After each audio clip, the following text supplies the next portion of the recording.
Teks persuasi bahasa Indonesia.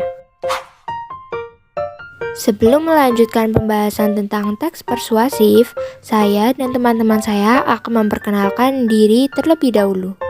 Di dalam kelompok kami terdiri dari 4 anggota, yaitu yang pertama ada Ganis Janeta absen 15, Geizar Silaizatiansyah absen 19, Nisrina Ribaulfa absen 26, dan yang terakhir Vina Insyira Kartikasari absen 33.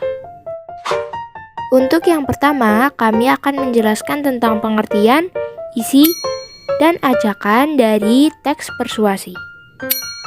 Teks persuasif adalah teks yang berisi ajakan, saran, rujukan, himbauan, pengaruh, arahan, larangan, atau perintah kepada seseorang untuk melakukan suatu hal sesuai dengan tujuan yang ingin dicapai oleh penulis teks tersebut. Teks persuasif biasanya berisi argumentasi, fakta, dan ajakan.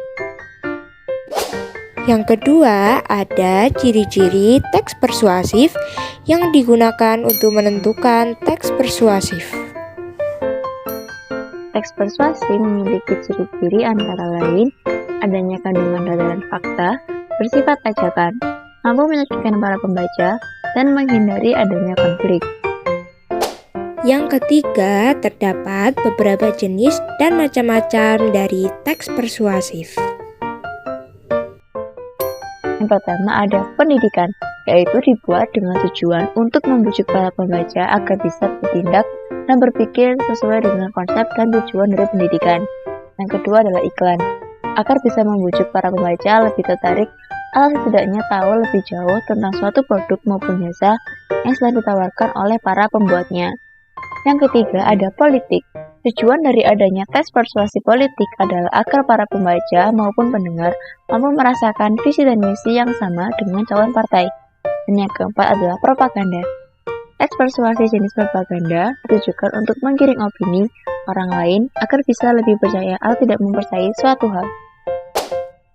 Yang keempat, terdapat struktur teks persuasif yang berisi rangkaian atau kerangka dari teks persuasif.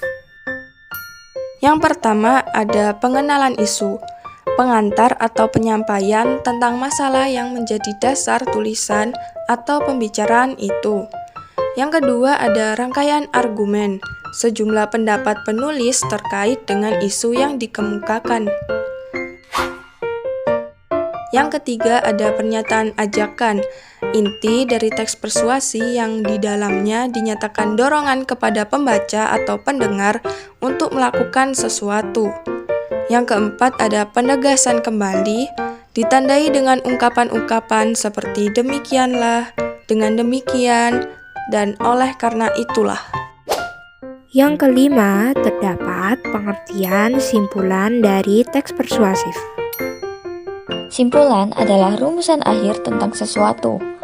Simpulan disusun berdasarkan pemahaman atau penalaran kita terhadap keseluruhan isi teks itu. Yang keenam, terdapat kaidah kebahasaan atau aturan bahasa yang terdapat pada teks persuasif. Menggunakan kata-kata teknis atau peristilahan yang berkenaan dengan topik yang dibahas. Contohnya berkaitan dengan permasalahan remaja, digunakan kata-kata yang relevan dengan masalah itu, seperti teknologi internet, reproduksi, dan aborsi. Selanjutnya yaitu menggunakan kata-kata penghubung yang argumentatif.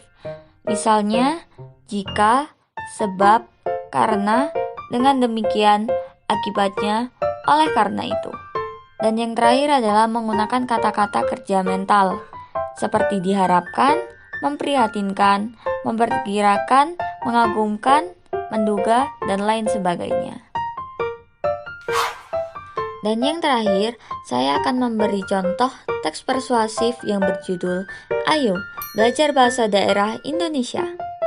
Indonesia memiliki beragam bahasa daerah, mulai dari Jawa, Sunda, Minangkabau, Bugis, Madura, dan lain sebagainya.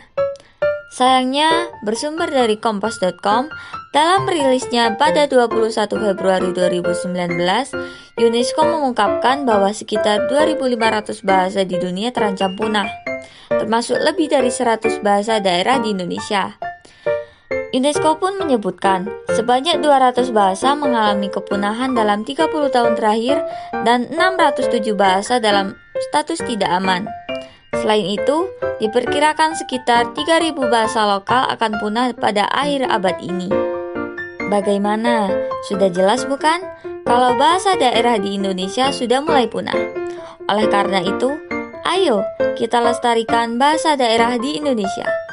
Kamu bisa mulai dari mempelajari bahasa daerahmu sendiri, menghargai bahasa daerah lain, hingga nantinya mempelajari bahasa daerah lainnya. Dengan begitu, bahasa daerah di Indonesia tidak punah ataupun adat dan budayanya. Terima kasih dan sampai jumpa di video selanjutnya.